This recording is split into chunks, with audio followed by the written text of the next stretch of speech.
هجموا على الحانوت وقت ما بين 3 حتى 4، وفتحوا الحانوت من التحت بكريك والله ببينسا والله طونوبيل والله ما نعرف هذاك الشيء، ودخلوا وبداو واحد العدد ديال السلعه اللي يسمى منه هو اتاي، وهو الزيت الحر، وهو الفرماج، وعدد من الصرف يزيد على من 40 لفوق.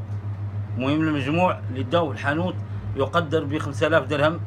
هذه المسائل يعني المدينه مشات بكل امر وطاعت من جانب المافيات ومن جانب المسائل القانونيه. نطلب من السلطه باش تعني الامر ديالها وتوقف واحد الوقت اللي لازم لها توقف فيه من 3 حتى 6. نطلب من يعني الامر انهم يوقفوا في هذه المسائل اللي المدينه تهمشت منها بزاف، وضاعوا منها ديار وضاعوا منها حوانيت، وهدوا الناس بالطريقه الانسحاب من هذه المدينه.